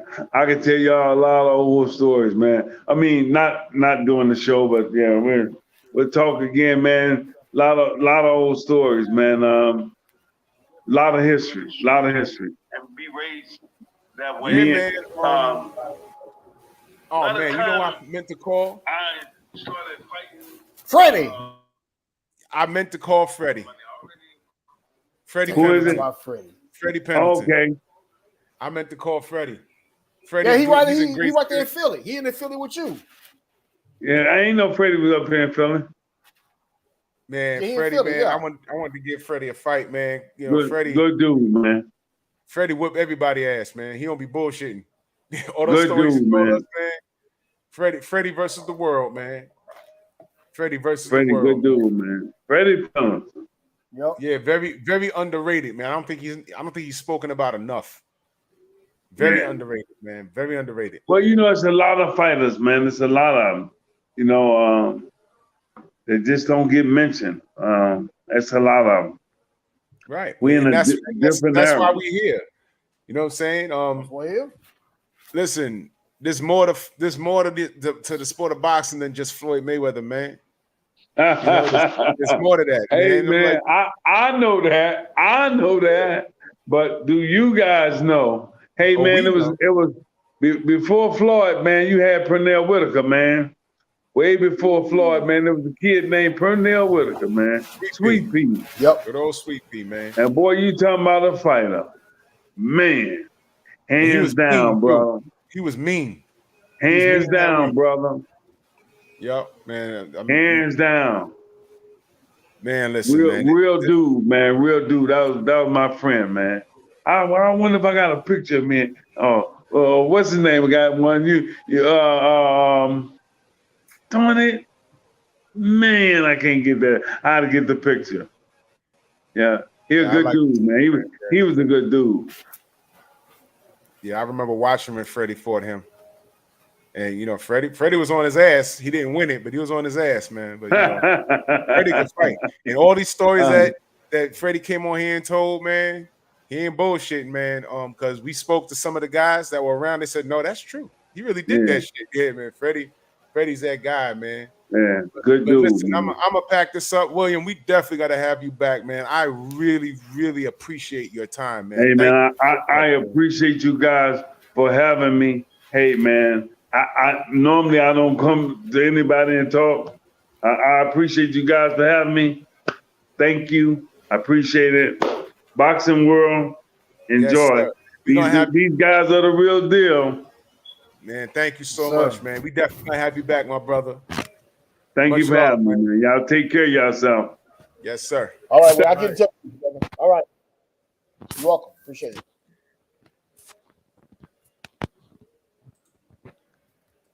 Man, I love that, man. Yo, Trick, man, thank you, man. Here you are. Man, you always coming through with the guests, man. I love talking to the classic brothers, man. You should see them on Fox. You should see them on Tuesday night fights, Sunday night fights, Friday night fights, man. See them on Gala Vision and shit. You know what I'm saying? I love it, man. That was Telemundo. Telemundo, remember? Yeah, man. Yo. Yeah. For real, man.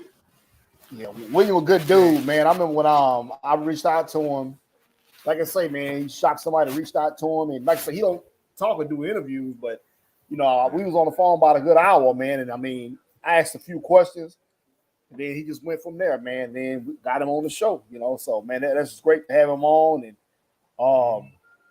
you know, just talking to a legend like that, man. I mean, he come from a line of, he come from St. Louis with great fighters, you know, the Spinks brothers. What's the other guy from St. Louis? Other than him, the Spinks brothers. Man, somebody else from St. Louis. You got Tyron Woodley, the UFC fighter from St. Louis. Tyron Woodley, that's right. Oh shit, that's right. Yeah, I forgot from St. Louis. Yeah, man. So, Good dude, man. It was great was dope, talking man. with him, man. Good show. Well, before we get out of here, and salute to Marco. I know he had to, handle business in the house, man. Salute to that brother. Before we get out of here, we already, covered the AJ situation. There's one more thing I want to cover really quick. I want to be as quick as we can. Last night, Figueroa and Lipinets. You know what? I'm gonna go to Stormy first on that. What the hell was that? What did we see? You saw a boomerang effect where they thought they were going to have AB as a launching pad because they knew he hadn't been in the gym, hadn't been training and everything. They knew that he was box office gold.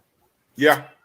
And they knew that he was going to have a hard time getting in the type of shape he needed to be either competitive or win.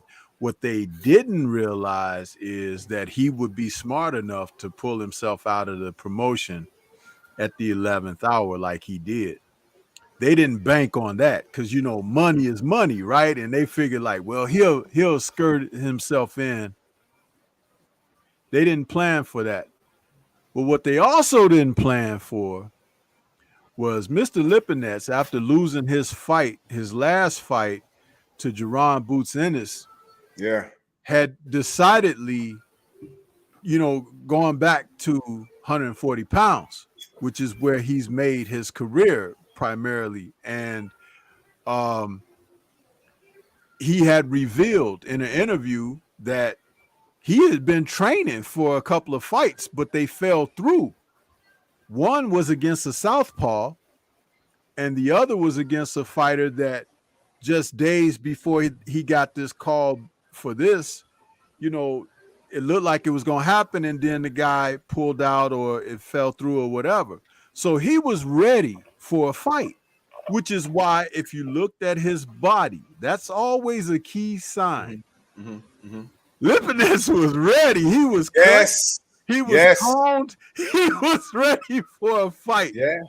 And he went in there and beat the crap out of Omar Figueroa Jr. to the degree that thank goodness that it was Omar's dad as the cornerman, because he said, man, I'm going to have to stop this because you just taking a hiding out there. But that's what it was. They meant for it to be AB for them, but it turned out to be Lipinets, and they were the cannon fodder for Lipinets because Lipinets looked like he ready for another championship fight. How crazy was that? Because Lipinets, his fight wasn't even supposed to be aired. He was on the card, but he wasn't supposed to air. So he went from not being aired after getting destroyed by Boots to the main event. And I don't think, and here's another thing, from what I saw in Figueroa, after he got knocked down, as I watched the fight, and I rewatched it today, AB would have kicked his ass, man. Maybe. But we know that AB, let's just say it like this. AB, when he was good, would have kicked Figueroa's ass. But AB ain't been good for a long time. That's just being honest. And Lipinets was hitting his ass. He was hitting him. He was letting his hands hurting him. AB might not have been doing those things. It's hard to get him to let his hands go. I was looking at it from a perspective where Figueroa only knew one way, and that was a fight in the pocket. And that wasn't working out for him last night. And I was in my mind, and I could be wrong because this is boxing. In my mind, I'm like, if AB's fighting him in the pocket and launching those sharp up, because his punch placement is really good. And Figueroa just seemed like a big target. He couldn't get out of the way of a jab. He's fighting in the pocket. He's getting hit all in his body. And in my mind, I'm like, AB would have fucked him up. In my mind. That's if that's right you're AB thinking shows about up. the good AB though. And he ain't been good for a long time. That's true. That's the thing. That's It's also like true. we don't see the guys as bad. We see them as we know them to have been. That's true. That's true. If AB was good, like he actually really was, he would have beat Manny Pacquiao. He would have. Because he was good enough to beat Manny Pacquiao.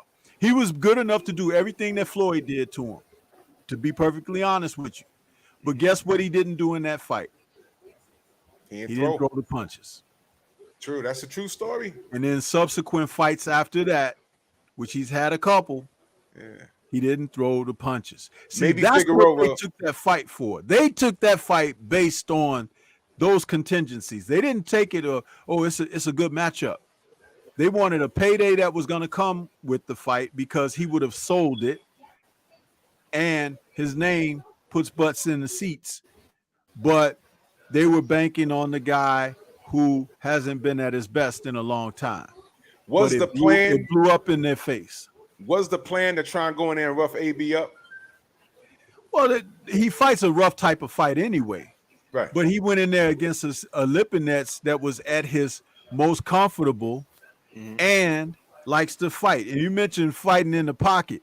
Yeah, he fought Lipinets in the pocket last night, but the problem was he was in a pocket that had a zipper on it, and he couldn't get the zipper open to get the hell up out of that pocket.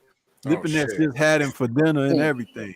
That was the wrong fight for him to fight. It was kind of like a mirror match. The fight that he prepared to fight AB, Lipinets, it was right up his fucking alley, and he beat him at his own fight. That's what we watched. Gone wrong. It was all bad. I couldn't believe what I was watching. I was like, wait a minute, this ain't supposed to be happening. He beat the crap out of Omar, man. He beat that dude so bad. I was just sitting there like, it was one of those. It was one of those. I was like, oh.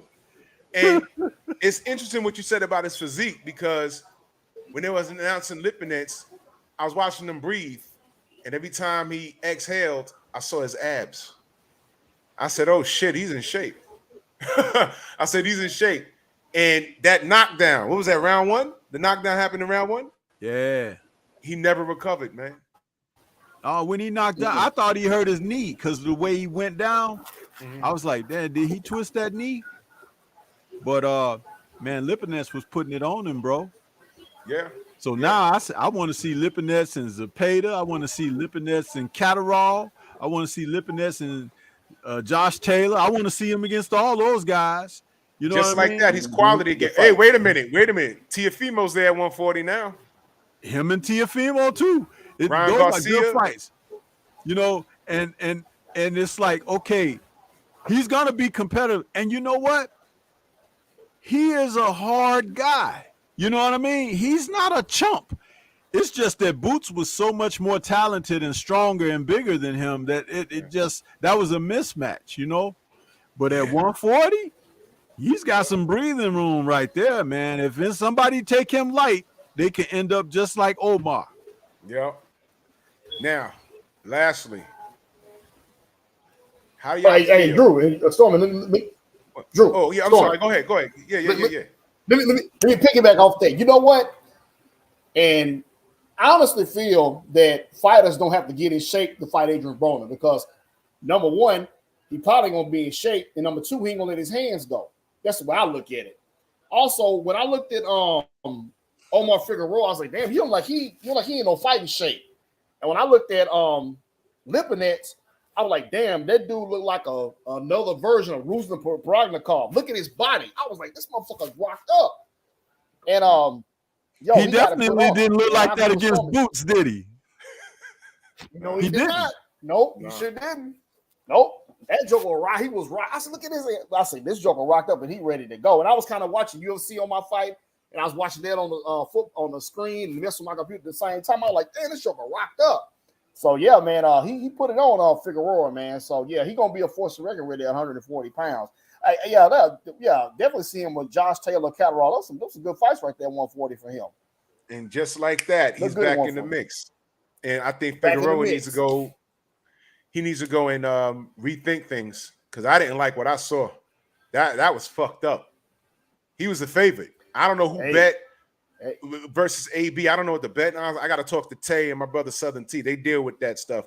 But whoever bet on Olympians, they came up last night. That shit was crazy. I didn't see that coming. I'm not even gonna hold you. I didn't see that coming. Now, on the way out, how y'all feel about Brandon Lee? I'm gonna go. That's, I know, because I know, Stormy. We're here. We talk. We say. I know why you laughing. I know why you laughing.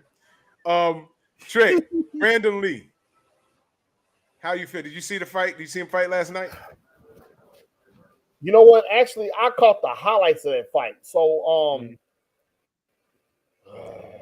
if you caught the highlights, that's what it was. Yeah. If you caught the highlights, you saw the fight. Yeah, he kind of take too many shots. You know what I'm saying? That's just from what I kind of saw from the highlights. He's taking too many shots. This Stormy, Stormy, this is bad. This is bad. You know why? He just said Brandon Lee takes too many shots. That's fucked up. That's a double. It's one of those double meanings. Yeah. You don't get it, Trick? Brandon Lee took too many shots. You don't get it? The Bruce Crow, Lee's son, Brandon Lee. The Crow. Yeah. Bruce Lee's son. Yeah, how he died. He got shot. Yeah. Brandon, that's fucked up. That's a bad joke. It's horrible. Too early. It's only he's been dead for like what, 20 years now? Yeah, more than that. Whatever. Bad joke. Sorry. But your thoughts on Brandon Lee? That was fucked up. That joke was fucked up. Man, let me tell you something. I'm watching the fight, right? And I'm having a little food and I'm sitting there watching. And I'm looking at how Brandon is like going after this guy. And just, I'm like, here's another one of those fights where he didn't respect him. On paper, this guy was only brought in for Brandon to look good. And I say, when they going to start putting somebody in there that can fight, fight back or whatever.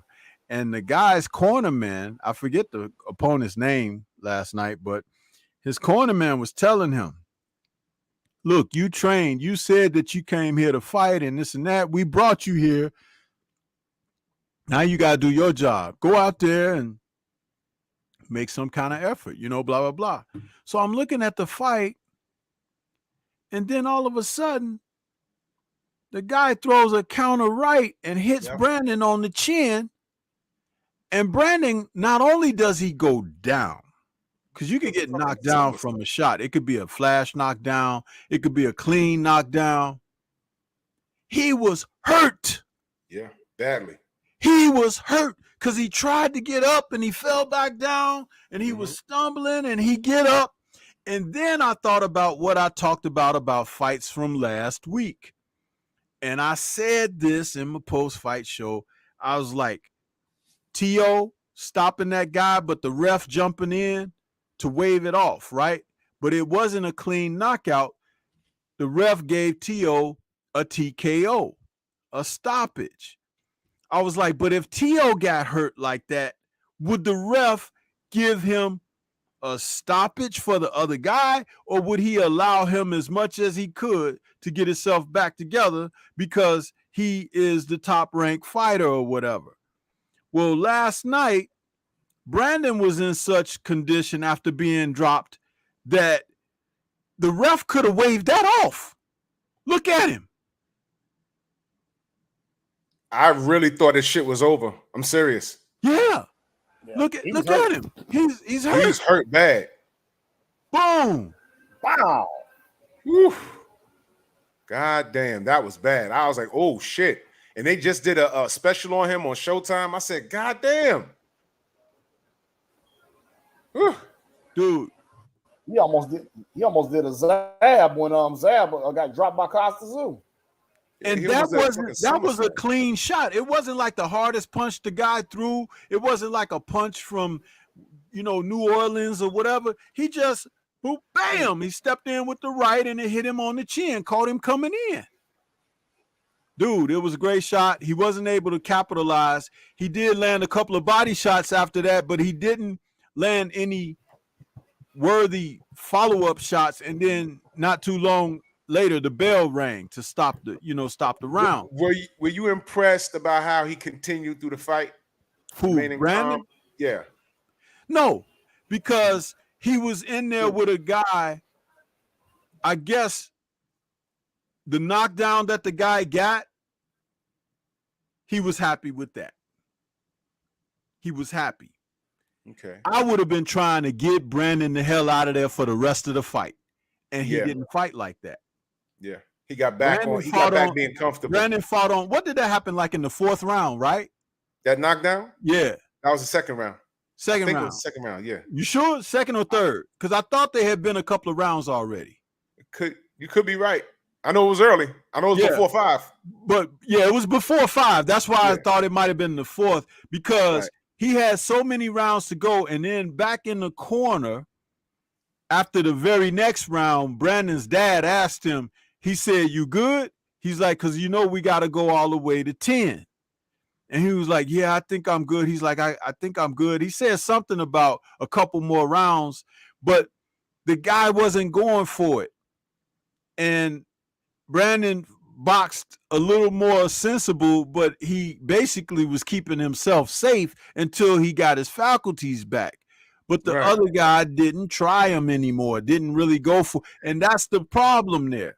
See, when you bring these guys in there to just be the opponent, some of them, they buy into that. I know if you got a guy like that has that type of success, man, you go in there and you go for the gusto, because if you win, guess what? Your next purse is not only going to be higher, but that network will bring you back against somebody else. They'll be like, "Hey, you had a great outing. We'll bring you back." Now it seems like Showtime is investing a lot of resources into Brandon Lee. He's marketable. I don't know. He speaks. What is he, like, Chinese or Korean? That's his background or something like that? I think he's Korean. I really do. I'm not 100% certain on that, but I think he is. But I'm going to say this, man. When he went down like that last night, everybody at 154 who has a name was like, "Dang. What? He's what? Main event Mark, he's what? What? How did that even happen? He's Chinese Mexican? They crossed over some orders at the restaurant. And oh, shit. Stop.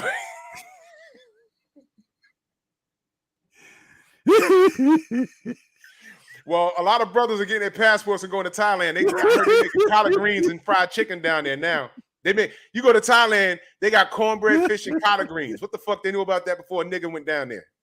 Hey, but listen, they named him Brandon Lee, right? They could have named him Juan Lee or something.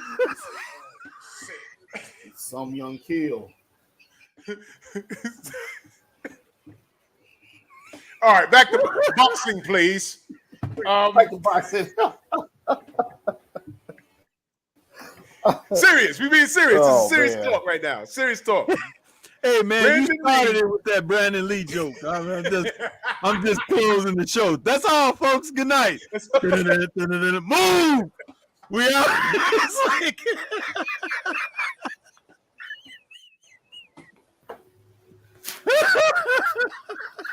I ain't fucking with Stormy.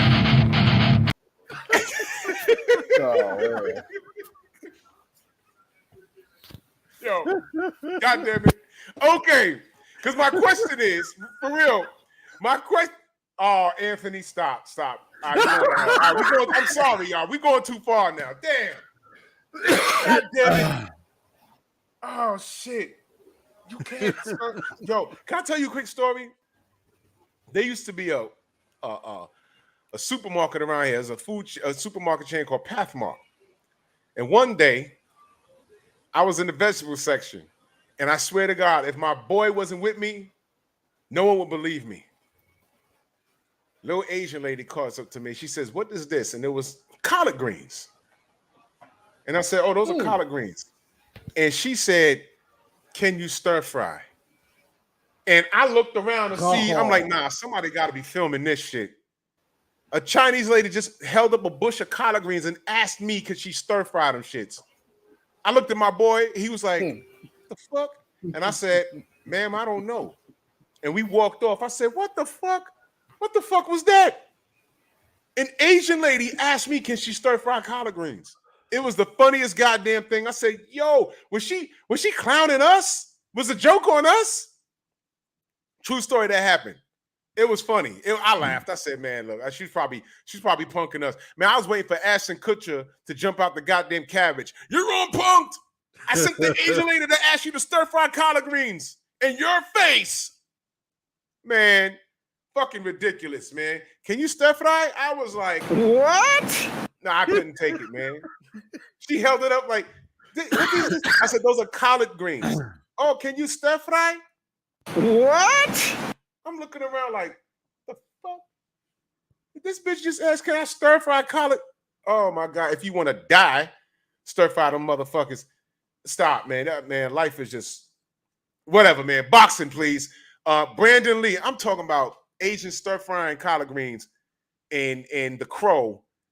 And we talking about Brandon Lee. That's racist as hell. That's racist as hell. Bad me. But he got the 10 against a guy that took his foot off the gas. How does Brandon Lee do in his respective division? Because there's a lot of sharks in there. How does he do? Gary Anton, how does he do? Well, let's you said, how does he do in the division? There's a lot of sharks. He gets eaten. Okay. That's what happens. That's what happens. He gets eaten. Killed is more like the word I would love to use. Killed, huh? Because there are murderers at 154, huh?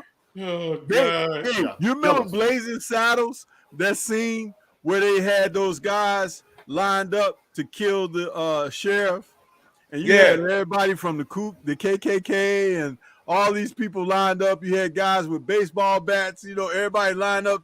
They signing up to kill the sheriff, and that's how they're gonna be lined up for Brandon. They're gonna be like, "Oh, God damn it!" They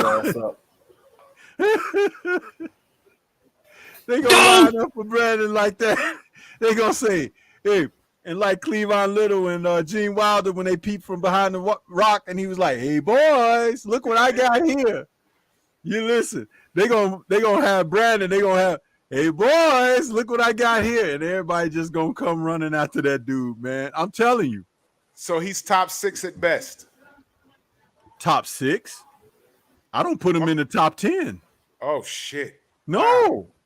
Wow. There's killers out there at 154, man. Showtime's Showtime's investing a lot of resources in this kid, man.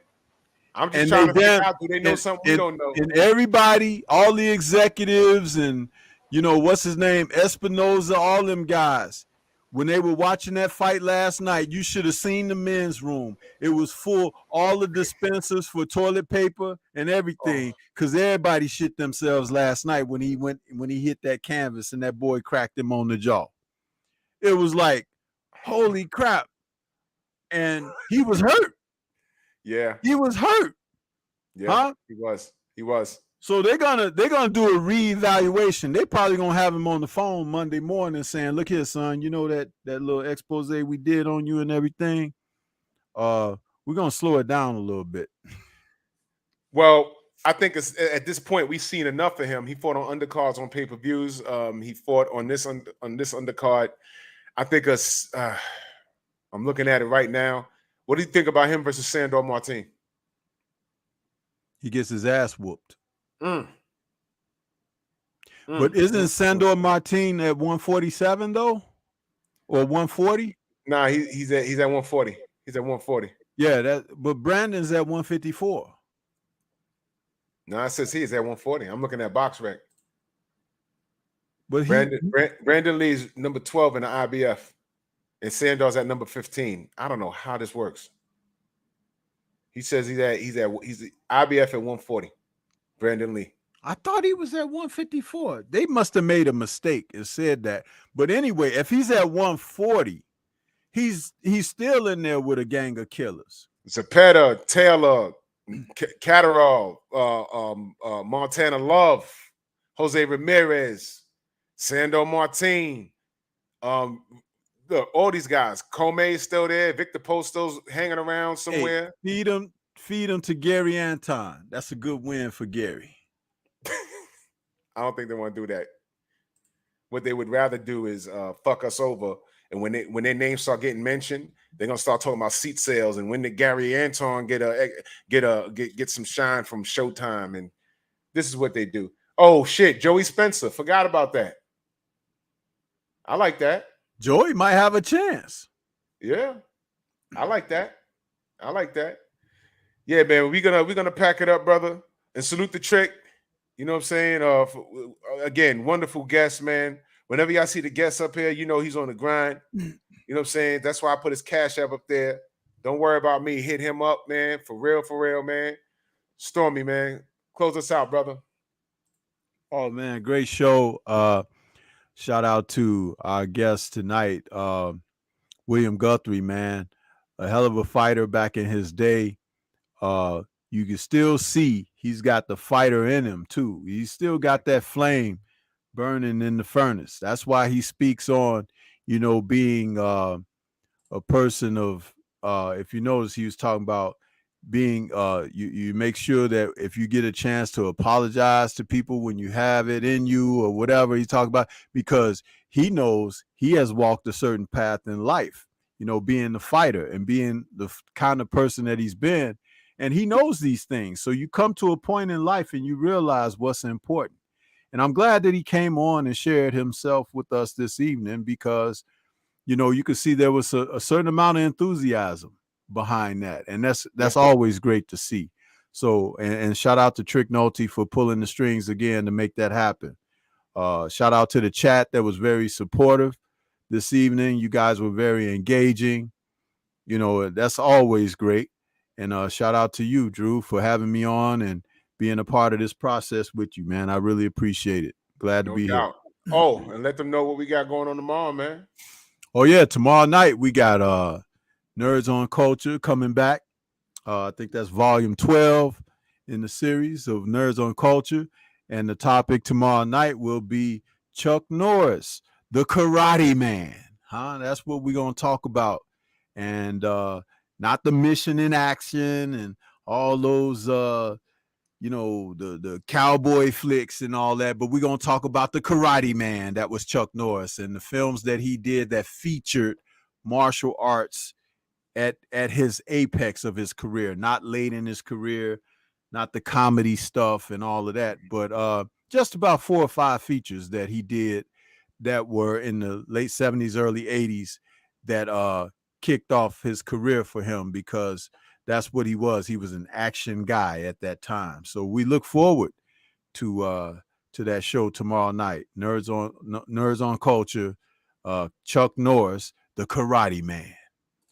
No doubt. Looking forward to that. Because, sometimes we got to take a break from boxing. And speaking of breaks from boxing, I'm putting a link in there for the Painful Excellence podcast. We're going to cook 10:30 p.m. Eastern Standard Time. Look at Shawala. She says, my husband loves Noids. Tell him to tune in, man. I love that show, man. And I'll be going on Painful Excellence podcast. That's my other channel. It's not a boxing channel. We discuss real life situations and adult conversations. And we discuss it with class.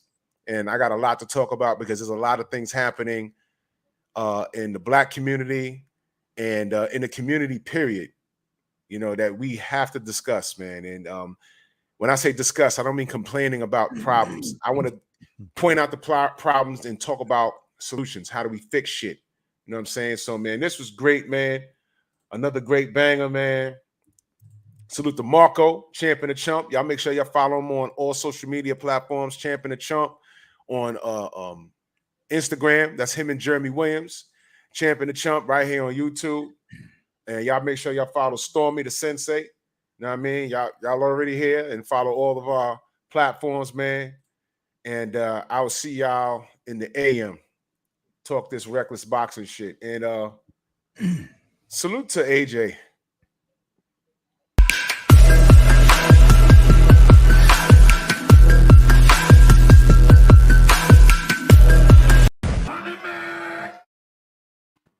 I did that shit on purpose. We out.